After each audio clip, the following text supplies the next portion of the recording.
আল্লাহ আমার রব, এই রবি আমার সব। দামে দামে তুন মনে তারি অনুভব।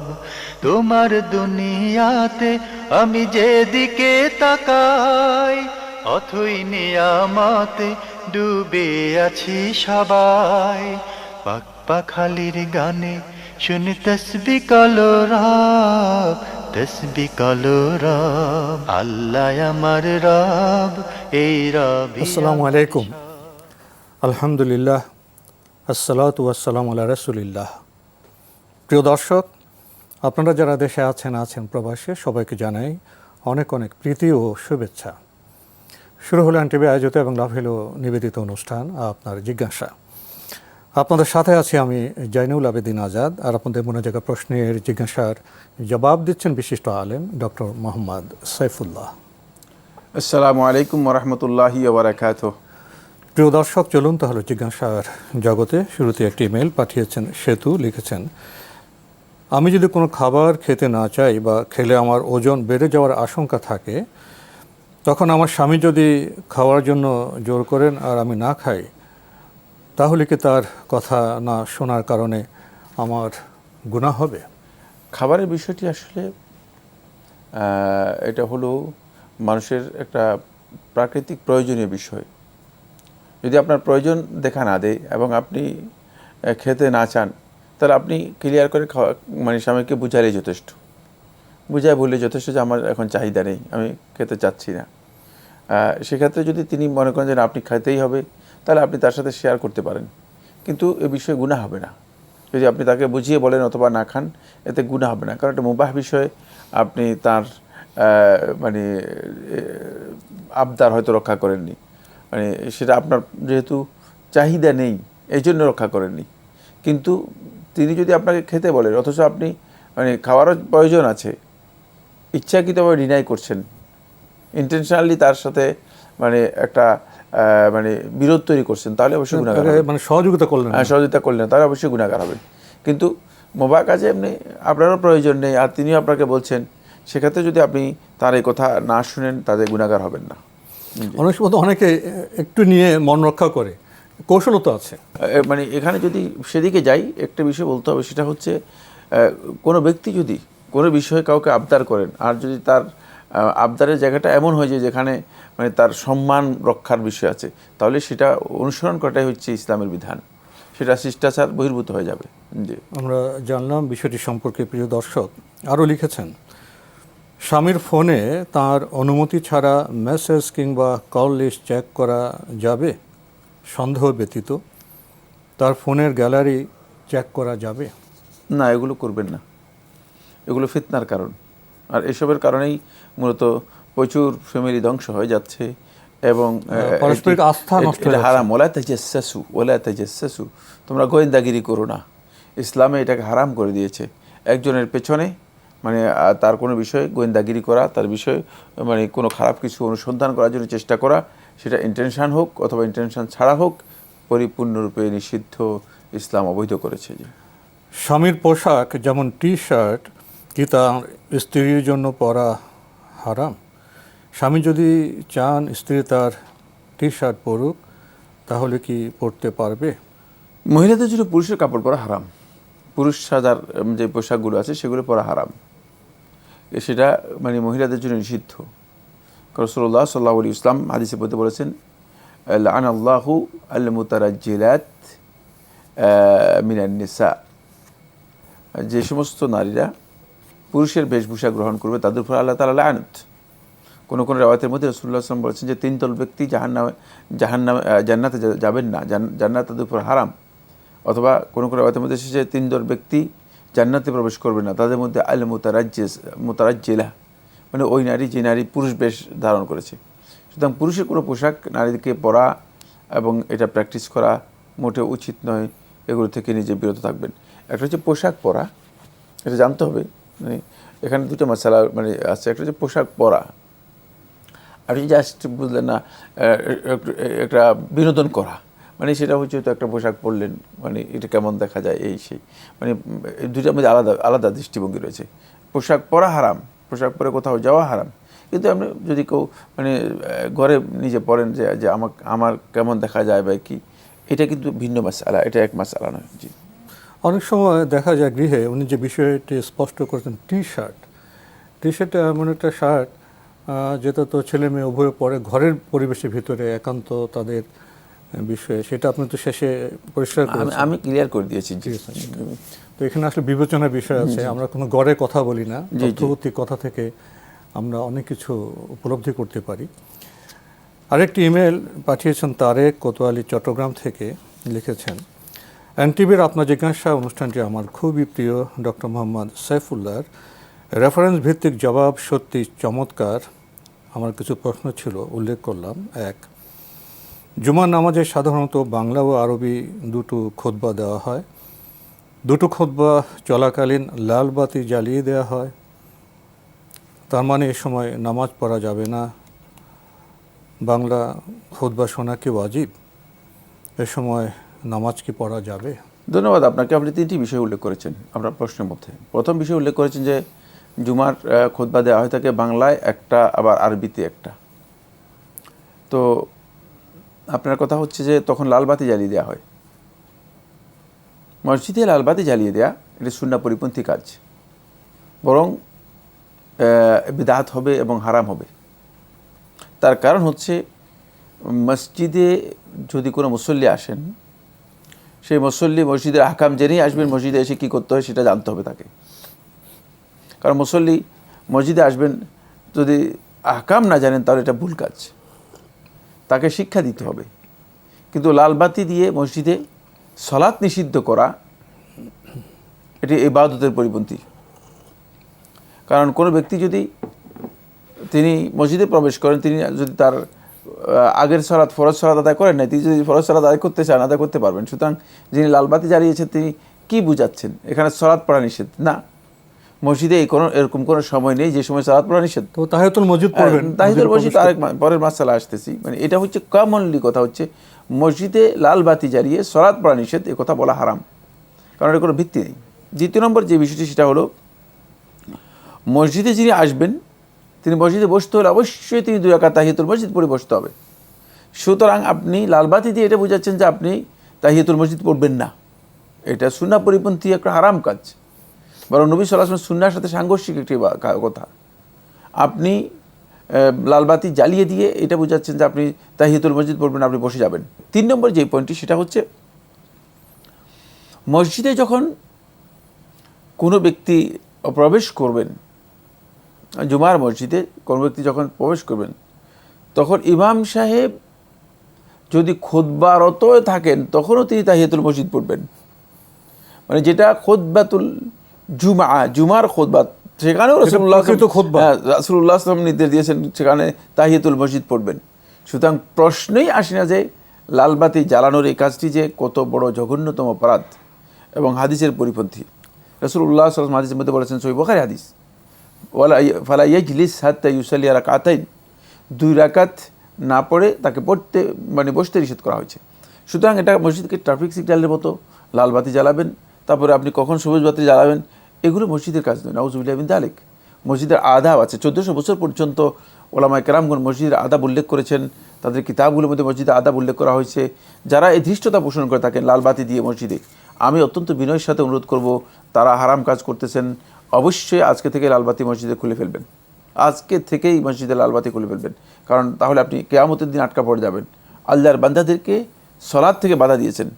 আর কোরআনে কারীম আল্লাহ সুবহানাহু ওয়া তাআলা 4টি অপরাধকে সবচেয়ে বড় জুলুম বলেছেন। তার মধ্যে একটি হচ্ছে ওয়ামান আযলামু মিম্মান মানাআ মাসাজিদাল্লাহি আন ইউযকারা ফিহা ইসমুহু ওয়া সাআ ফি খারাবিহা। তার চেয়ে বড় জালেম কে হতে পারে যে আল্লাহ তাআলার মসজিদগুলোতে আল্লাহ তাআলার নাম উচ্চারণ করতে, জিকির করতে বাধা দিয়ে থাকে। সুতরাং আপনি এখানে আল্লাহ তাআলার নাম উচ্চারণের মধ্যে সবচেয়ে বড় জিকির হচ্ছে সালাত, আসছেই সালাতের জন্য, তাকে আপনি লালবাতি দিয়ে বলছেন যে না সালাত পড়তে পারবে না। খবরদার এই কাজ করবেন না, তাহলে আপনি পৃথিবীর সবচেয়ে নিকৃষ্টতম জালিমে পরিণত হয়ে যাবেন, যেটা কোরআনের মধ্যে আল্লাহ তাআলা বলেছেন। এটা একেবারে কোরআনের স্পষ্ট বক্তব্য। আর শুনে এরপরে আমি যে পয়েন্টটি নিয়ে কথা বলবো সেটা হচ্ছে, আপনি বলেছেন যে মসজিদে একটা খুতবা দেওয়া হয়ে থাকে, আরবিতে একটা খুতবা দেওয়া হয়ে থাকে, বাংলায় না। মসজিদে 2-3টা খুতবা, বরং খুতবার পর খুতবা, মানে একবার মুতাওয়াল্লি বক্তব্য দিয়ে, একবার সেক্রেটারি বক্তব্য দিয়ে পুরাই ইবাদতের মান নষ্ট করে দিচ্ছে। আমাদের মসজিদগুলো এটা লেকচারের জায়গায় পরিণত হয়েছে, কোথাও কোথাও তো রাজনৈতিক ফিল্ডের মতো, কিন্তু এটা মিম্বরটা পবিত্র, কারণ এটা রিসালতের একটি বড় ধরনের মানে দায়িত্ব এখানে পালন করা হচ্ছে। মানুষের কাছে ইসলামের মৌলিক মেসেজগুলো আল্লাহর বান্দাদের কাছে পৌঁছানো হয় এর মাধ্যমে। আর এই কথাগুলোকে পরিপূর্ণরূপে আল্লাহ সুবহানাহু ওয়া তাআলা কোরআনে কারীমের মধ্যে যিকির হিসেবে আখ্যায়িত করেছেন, যিকির হিসেবে আখ্যায়িত করেছেন। এবং এই কথাগুলো শোনা, খুব ভালো করে খেয়াল করতে হবে, এই কথাগুলো শোনা প্রত্যেকটি ব্যক্তির উপর ফরজ করে দেওয়া হয়েছে। তো যেখানে ফরজ করা হয়েছে, যেখানে এটাকে আল্লাহ তাআলা যিকির হিসেবে আখ্যায়িত করেছেন, সেখানে আমি মনে করছি যে হুজুর এগুলো বক্তব্য দিচ্ছে,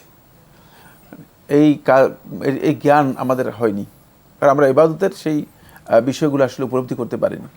ফলে এখানে যেই ভুলটুকু হচ্ছে সেটা হলো, জুমার খুতবার নামে আগে একটি খুতবা আবিষ্কার করা হয়েছে যেটা বাংলায় দেওয়া হয়, পরবর্তীতে জুমার খুতবা আজান দিয়ে দুটি আরবিতে দেওয়া হয়ে থাকে, পুরোটাই বেদাত। আগে যেই বাংলাতে খুতবা দেওয়া হয়ে থাকে এটি পুরোটাই বেদাত, এর ইসলামে কোনো ভিত্তি নেই। কারণ ইবাদত নিজে তৈরি করা যায় না, আমরা জানি সবাই, এর আগেও আমরা বহুবার এই কথা বলেছি। এই ইবাদতের ভিত্তি হচ্ছে ওহী নির্ভর, দলিল দিতে হবে। ইবাদত নিজে আবিষ্কার করলেই হারাম হয়ে যাবে, ইবাদতকে আবিষ্কার করার কোনো সুযোগ নেই। তাহলে আপনি এটা কোত্থেকে আবিষ্কার করেছেন? কে আপনাকে বলেছে এইভাবে করার জন্য? বাংলায় আপনি একটা খুতবা আবিষ্কার করেছেন।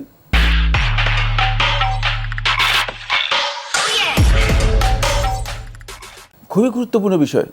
যদি কেউ মনে করেন যে খুতবা আরবিতেই দিতে হবে ওয়াজিব, তাহলে তিনি আর বাংলাতে কিছুই দিতে পারবেন না। তিনি আরবিতেই দুটি খুতবা দেবেন। খুতবা দেওয়ার পরে সালাত আদায় করবেন। সালাত আদায় করার পরে যদি তিনি মনে করেন যে খুতবার মধ্যে কী বক্তব্য এসেছে সেটা যদি, যেহেতু তার অডিয়েন্স বুঝে নাই, তাহলে তিনি যদি বাংলায় বুঝে দিতে চান সেটা তার জন্য জায়েজ হবে। নামাজের বাইরে, পরিপূর্ণ মানে সালাতের বাইরে হতে হবে। কারণ এখানে কোনো স্পেস নেই, তিনি ওয়াজিব মনে করে থাকেন, তার জন্য এখানে কোনো স্পেস নেই, সুযোগ নেই যে তিনি এখানে বেদাত করবেন, বেদাতের কোনো সুযোগ নেই। তিনি অবশ্যই আরবিতেই খুতবা দিতে হবে, তিনি যদি মনে করেন যে আরবিতে দেওয়াটাই ওয়াজিব। আর যদি তিনি মনে করেন যে না, খুতবা, যেহেতু খুতবার উদ্দেশ্য হচ্ছে অডিয়েন্সকে বোঝানো, খুতবার উদ্দেশ্য হচ্ছে ইসলামের মেসেজগুলো মানুষের কাছে পৌঁছে দেওয়া, আর খুতবার উদ্দেশ্য হচ্ছে মূলত আল্লাহ রাব্বুল আলামিন যে উদ্দেশ্যে নবী এবং রাসূলদেরকে প্রেরণ করেছেন, লিইয়ুবায়্যিনা লাহুম মা নুযিলা ইলাইহিম, যাতে করে আপনি তাদের কাছে যা আল্লাহ তাআলা নাজিল করেছেন সেটাকে বুঝিয়ে দিতে পারেন। যদি এই কনডেন্স মানে এই উদ্দেশ্য হয়ে থাকে, এই কনসেপ্টে হয়ে থাকে, তাহলে অবশ্যই তিনি এটা খেয়াল রাখবেন যে খুতবাটা তিনি কোরআন এবং হাদিস থেকে আরবি যেটা আছে সে আরবিটা বলবেন, আর সেটাকে লোকদেরকে বুঝিয়ে দিবেন বাংলায়। এবং সেটাও কিন্তু আরবিতেই খুতবা, বাংলাতে বুঝিয়ে দেওয়া হচ্ছে। সেটা কিন্তু খুতবা বাংলায় হচ্ছে না, পরিপূর্ণ খুতবা বাংলায় হচ্ছে, উদ্দেশ্য পৌঁছার জন্য বাংলায় বুঝিয়ে দেওয়া হচ্ছে, দর্শকদের বোধগম্য ভাষায় সেটা বুঝিয়ে দেওয়া হচ্ছে, মানে এটা বুঝিয়ে দেওয়া হচ্ছে। কারণ যে বিষয়গুলো আরবিতে এসেছে, খুতবা তো হাদিস এবং কোরআন থেকে হবে, কোরআন এবং হাদিস থেকে হবে, সেটা আরবি, কোরআন এবং হাদিসের আরবি বক্তব্যগুলোকেই তিনি বাংলাতে বুঝিয়ে দিচ্ছেন। সেই ক্ষেত্রে খুতবা তিনি দুটি দিবেন, এবং এই খুতবা শোনা ওয়াজিব, অবশ্যই আপনাকে এই খুতবাতে অংশগ্রহণ করতে হবে। মানে খুতবাতে দুইটি পর্ব হবে, দুটি পর্ব হবে, মানে একটি খুতবা মানে দুইটা পার্ট, প্রথম পার্ট এবং দ্বিতীয় পার্ট। সেক্ষেত্রে অবশ্যই তিনি সেটাকে আরবিতে মানে নুসুসগুলো, কোরআন এবং হাদিসের নুসুসগুলো পড়বেন, বাংলায় সেটা বুঝিয়ে দিবেন। এই ক্ষেত্রে তিনি তিনটি খুতবা দিতে পারবেন না, খুতবা দিতে পারবেন দুটি শুধুমাত্র। যদি কেউ মনে করেন যে হ্যাঁ এই ক্ষেত্রে তার জন্য এই কাজটি করা জায়েজ রয়েছে, এই কাজটি করা জায়েজ রয়েছে, না জায়েজ নয়। কিন্তু মানে খুতবার আগে এবং পরে নিজের মন গড়া বিষয় তৈরি করে যুক্ত করে দেয়া, এবং খুতবার মাঝে আবার সালাতকে কি করে প্রবেশ করিয়ে দেয়া। যেমন খুতবা দেওয়ার পরে আবার বলেন যে এখন আপনাদের জন্য সুন্নতের সময় দেওয়া হলো। তাহলে এই লোকটা সুন্নত, কিসের সুন্নত আদায় করতেছে? খুতবা শোনার পরে, খুতবা শোনার পরে কিসের সুন্নত, কোন ইসলাম থেকে নিয়েছে একেবারে আমার জানা নেই। আমাদের বন্ধুগণ, আমি অত্যন্ত বিনয়ের সাথে আপনাদেরকে বলছি, আপনারা বিষয়গুলো বোঝার চেষ্টা করুন। আপনারা দিনটাকে নিজেদের হাওয়া, নিজেদের প্রবৃত্তি অনুযায়ী আপনারা তৈরি করে নিচ্ছেন, হয়তো আপনারা বুঝতে পারতেছেন না। কারণ খুতবার পরে তো মাঝখানে কোনো সুন্নত নেই, তো সালাতে প্রবেশ করবে, যে খুতবার পরে তার সুন্নাহ নেই। সুতরাং এই কারণেই মূলত এই বিষয়গুলো বিতর্কিত হয়েছে। আপনি যে কথাটা বলেছেন সেটা হলো এই, বাংলায় যে খুতবা বা বয়ান দেওয়া হয় থাকে, এটা খুতবা বা বয়ান দেওয়া হয় থাকে, এই বয়ানের কোনো ভিত্তি নেই, যেহেতু এটি বেদাত, সেই ক্ষেত্রে এটা শোনাও ওয়াজিব নয়, এটা শোনাও ওয়াজিব নয়। জি, আমরা খুবই গুরুত্বপূর্ণ বিষয়ে জানার চেষ্টা করলাম প্রিয় দর্শক। আপনি আরেকটি প্রশ্ন করেছেন, আরবি খুতবা শুরুর আগে আজান দেওয়া হয়, আজানের জবাব দেওয়া ও আজান শেষে মোনাজাত করা যাবে কি? ধন্যবাদ।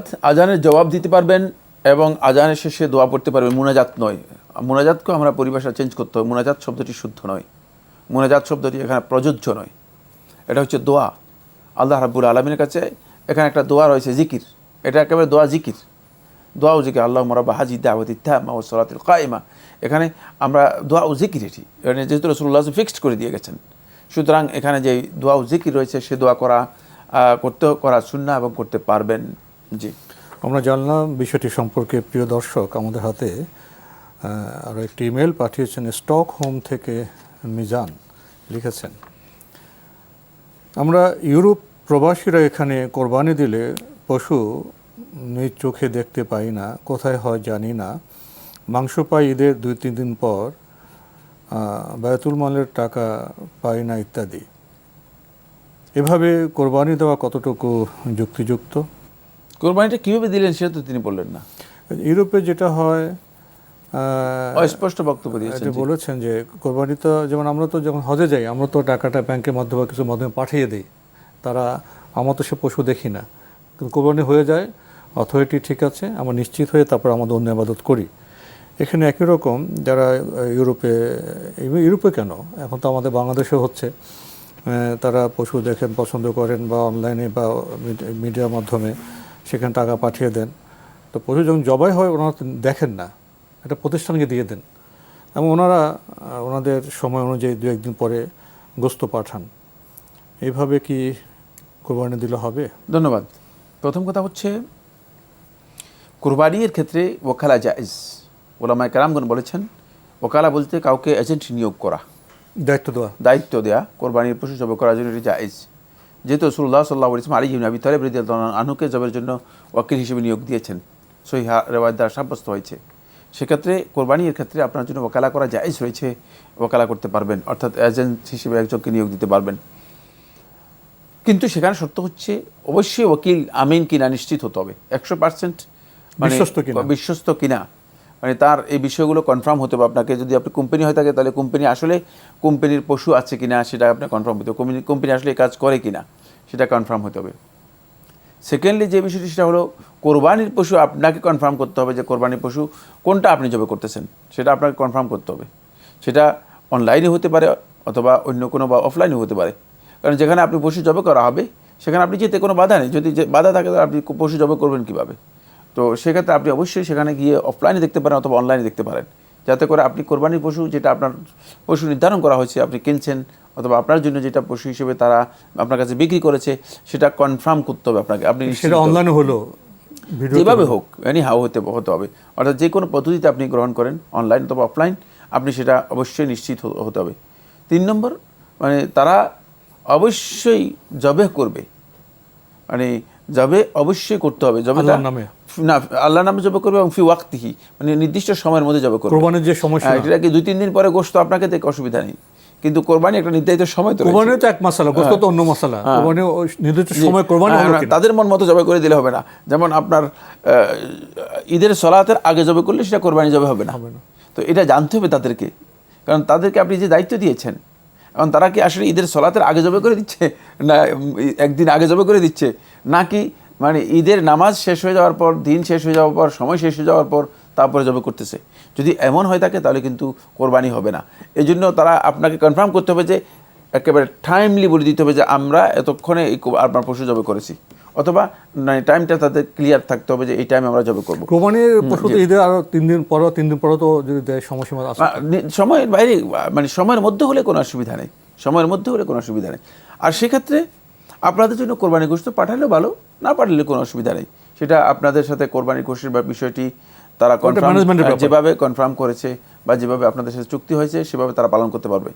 কিন্তু 2 দিন বা 3 দিন পরে যদি কোরবানি গোশত পাঠায়, এতে কোনো অসুবিধা নেই। তবে এই ধরনের কোরবানি না করে সুন্নাহ হচ্ছে যেটা, সেটা হলো এই, নবী সাল্লাল্লাহু আলাইহি ওয়াসাল্লাম পছন্দ করেছেন এবং সুন্নাহ হচ্ছে যিনি কোরবানি করবেন, কোরবানি ব্যক্তির জন্য উত্তম হচ্ছে মানে মুদাহি, কোরবানিকারী নিজেই মানে জবে করবেন এবং নিজেই উপস্থিত থাকবেন, কোরবানিতে নিজে উপস্থিত থাকবেন। কারণ এটা ইসলামের অত্যন্ত গুরুত্বপূর্ণ একটা শাইরা, একটা নিদর্শন। সুতরাং আমরা চেষ্টা করব যে ইউরোপে হোক, যেখানেই হোক না কেন, যেন কোরবানিটা আমরা করতে পারি। আর কোরবানি করতে মানে বাধা নেই। কোরবানির জন্য যে স্লটার হাউস আছে, সেখানে স্লটার হাউসে তিনি গিয়ে তিনি উপস্থিত থাকবেন, তার সামনে কোরবানি করবে, তারপরে তিনি গোশত যদি বিতরণ করে তিনি বিতরণ করে দেবেন, অথবা যদি নিয়ে আসবেন। তো সেক্ষেত্রে আমার মনে হচ্ছে যে যদি এইভাবে করা যায় তাহলে সবচেয়ে উত্তম। কিন্তু আপনি যেভাবে বলেছেন সেভাবে করা যেতে পারে, যে শর্তগুলো আমরা উল্লেখ করেছি সেগুলো অবশ্যই থাকতে হবে। আরেকটি প্রশ্ন করেছেন, কোরবানির গোশতের 3 ভাগের 1 ভাগ গরিব মিসকিনদের হকের সমপরিমাণ টাকা কি দেশে পাঠিয়ে গরিব মিসকিনদের মাঝে বিলি করতে পারি? না, এতে কোরবানি হবে না, মানে কোরবানির হক আদায় হবে না। জি, আমরা জানলাম বিষয়টি সম্পর্কে।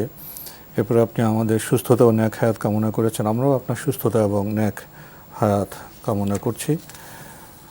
তো আজকে আমাদের এখানে শেষ করতে হচ্ছে। আপনাকে অনেক ধন্যবাদ। আপনাকে অনেক ধন্যবাদ। প্রিয় দর্শক, আমরা দেখছিলাম অ্যান্টিবায়োজিত এবং লাভ হেলো নিবেদিত অনুষ্ঠান আপনার জিজ্ঞাসা। আমাদের এই অনুষ্ঠান আপনারা এনটিভি অনলাইনেও দেখতে পারবেন। ভিজিট করুন www.ntvbd.com। এছাড়া ইউটিউবে এবং আমাদের ভেরিফাইড ফেসবুক পেজে অনুষ্ঠান দেখতে পারবেন। প্রিয় দর্শক, আপনার এই যে শেষের চিঠিটি, আপনি বিদেশ থেকে স্টকহোম থেকে ইমেলটি পাঠিয়েছেন। আপনার ইমেলের আমরা প্রশ্ন শুনেছি, শায়েখের জবাব শুনতে শুনতে মাঝে মাঝে আমাদের হৃদয়ে অন্য একটি ভাবান্তর ঘটে যায়। আমরা খুব সহজেই না কোরবানির সম্পর্কে প্রশ্ন করছি এবং সেভাবে আমরা জবাবও দিচ্ছি, কিন্তু কোরবানির যে ডেপথ, যে গভীরতা, সেটা আমরা কতটা উপলব্ধি করি? এটা কি শুধু পশুর যাবে গোস্ত বন্টন উৎসবের মধ্যেই সীমিত? কোরবানির উৎপত্তি কোত্থেকে? কোরবানির বার্তা কী? এবং কোরবানির পরে আমাদের জীবনযাপনে কোরবানি চেতনা কতটা প্রবাহমান থাকে? এমন আত্মসমালোচনা তো বোধ হয় খুবই প্রাসঙ্গিক। কিন্তু প্রশ্ন হলো, এই প্রাসঙ্গিক কাজটা আমরা কতটা করি? চিঠি লিখুন, প্রশ্ন পাঠান আমাদের ঠিকানায়। পরিচালক আপনার জিজ্ঞাসা, এনটিভি, বিএসসিসি ভবন, 7ম তলা, 102 কাজী নজরুল ইসলাম এভিনিউ, কারওয়ান বাজার, ঢাকা 1215। ইমেল অ্যাড্রেস আপনার জিজ্ঞাসা @ntvbd.com। মহান আল্লাহ আমাদের সবাইকে নিরাপদে রাখুন, রাখুন শান্তিতে। আসসালামু আলাইকুম। আল্লাহ আমার রব, এই রবি আমার সব, দামে দামে তুন মনে তারি অনুভব। আল্লাহ আমার রব, এই রবি আমার সব।